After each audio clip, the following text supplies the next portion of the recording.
Le 23 septembre 1947, les feuilles des arbres renoncent à voler comme chaque automne, incapables de rivaliser avec les partitions que fait danser le vent dans le ciel d'Arvida. Et pour cause, le couple Vaillancourt-Gagnon, parent de Jean Eudes, futur pianiste et chef d'orchestre, de Pauline, future soprano, conceptrice et metteur en scène, accueille Lorraine, futur pianiste et chef d'orchestre. D'abord voyageur de commerce, puis employé à la Régie des rentes, Jean-Paul Vaillancourt, ardent défenseur de la langue française, se passionne pour les arts, le théâtre, la musique. Il dirige la chorale de chant grégorien de l'église Saint-Dominique de Jonquière. Sa compagne, membre de sa chorale, Gérarda Gagnon, éveille plus qu'elle n'endort ses 4 enfants de sa voix de soprano. Dans cette ambiance musicale, Lorraine ne s'interroge même pas sur son avenir. Elle avance sur les portées musicales avec pour sésame les clés de sol, de fa et d'ut, ouvrant les portes du Conservatoire de musique du Québec pour étudier le piano avec Hélène Landry. Elle suit des cours d'Onde Marteneau avec Jeanne Loriot, le piano avec Yvonne Loriot et Anne-Marie de Lavilléon-Verdier. Elle apprend la direction d'orchestre avec Silvio Lacharité, fondateur de l'Orchestre symphonique de Sherbrooke, et Pierre Dervaux de l'École normale de Paris. Elle parfait sa formation auprès de Serge Garand et du compositeur Bruce Mather, auquel elle succède en 1974 à la direction de l'Atelier de musique contemporaine de l'Université de Montréal, où elle est titulaire à la faculté de musique. Formation et représentation vont de pair pour cette artiste. En 1965, elle joue en duo avec son frère Jean Eudes pour la radio, la télévision ou des tournées de concerts. De 1972 à 1975, elle travaille à l'Atelier Laboratoire, fondé par Robert Léonard comme responsable de création d'œuvres de jeunes compositeurs québécois. La musique contemporaine est son credo. Sans rien renier aux musiques dites classiques, lesquelles ont inévitablement été la musique contemporaine de leur époque, Lorraine Vaillancourt plaide pour les compositeurs de notre temps. La petite fille qui rêvait d'aller au bout du monde pour sauver les malheureux existe bel et bien dans le cœur de cette femme déterminée à défendre nos John Ria, Gilles Tremblay, José Evangelista, Alexina Louis ou Isabelle Panton. La transmission est essentielle si on veut constituer un répertoire qui sera repris par d'autres, déclare-t-elle lors d'entrevues, convaincue de l'importance de faire entendre la musique moderne à nos jeunes artistes. Le très grand compositeur allemand Karl-Heinz Stockhausen est mort en décembre 2007. Qui en a parlé? S'insurge-t-elle auprès du Devoir, déplorant le manque de curiosité des médias, dénonçant une époque de marketing qui comptabilise selon les règles du marché, sans égard à l'apport artistique.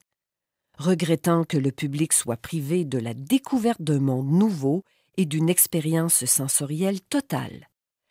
Car il y a de la sensualité, de l'humour, de la vie dans cette musique. Une musique qu'elle a longtemps partagée avec le regretté musicien Robert Léonard, père de sa fille Sophie, aujourd'hui responsable des communications et développement de public au Théâtre Périscope à Québec. Une musique qu'elle partage encore avec son conjoint Jacques Drouin, pianiste et membre de l'Orchestre Nouvel Ensemble Moderne, qu'elle a fondé en 1989, ensemble voué à la musique contemporaine du Canada, réunissant 15 musiciens pour un répertoire de 125 œuvres qui a produit 24 albums. L'infatigable Lorraine Vaillancourt, créatrice de la revue nord-américaine Circuit, participe à la fondation des Événements du Neuf, qu'elle dirige dans plusieurs pays, Italie, Angleterre, France et plus.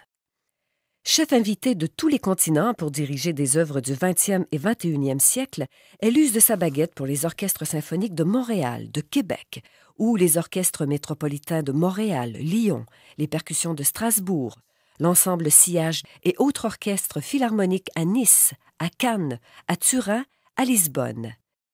Et si ce n'était pas assez, elle y ajoute 2 livres, La musique aujourd'hui dans tous ses éclats et Point de départ.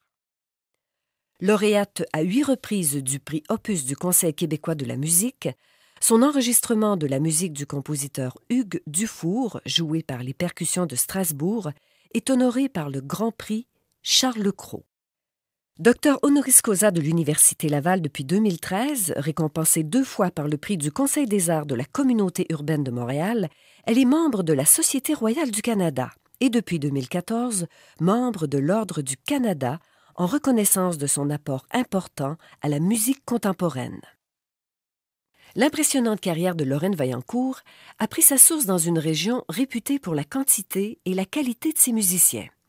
Une région qui lui tient à cœur et où elle répond présente aux invitations des écoles où ses ex-collègues de classe font appel à elle pour des prestations musicales.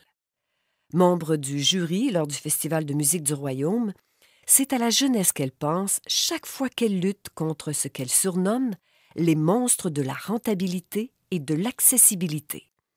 Elle dénonce les diffuseurs qui ne font pas confiance à leur propre public, cherchant ce qui se vend facilement aux dépens de la créativité, de l'exploration et de l'originalité.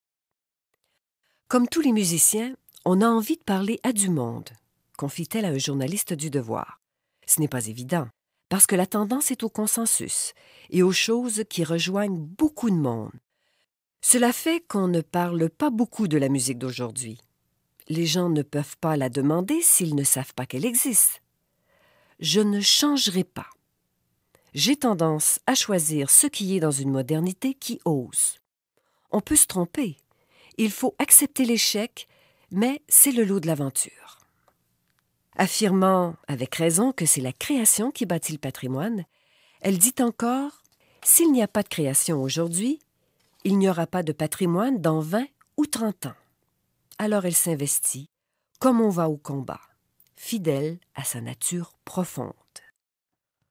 Au pourquoi de ce qui l'a fait telle qu'elle est, la musicienne répond magnifiquement. Je n'ai pas vraiment l'impression d'avoir choisi. Je suis allée où mes passions me menaient, sans jamais me demander si j'arriverais à en vivre. Naïvement convaincue qu'aucun obstacle ne m'arrêterait.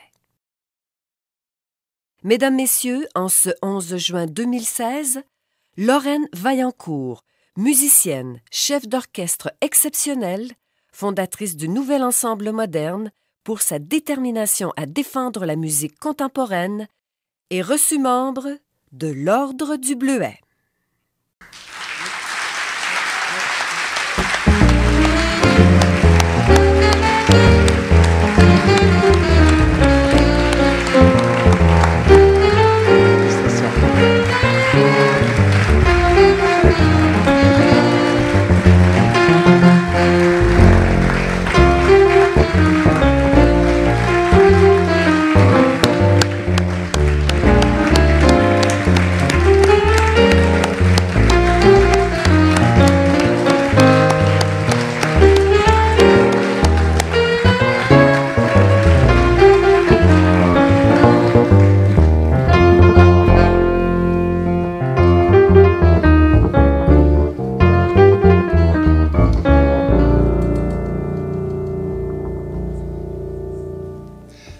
Merci. Madame Vaillancourt était accompagnée de Monsieur Michel Bonneau, président de l'Ordre. C'est vraiment incroyable toutes les découvertes qu'on fait ce soir, là. Les gens ont des vies remplies. Lorraine Vaillancourt est désormais membre de l'Ordre du Bleuet.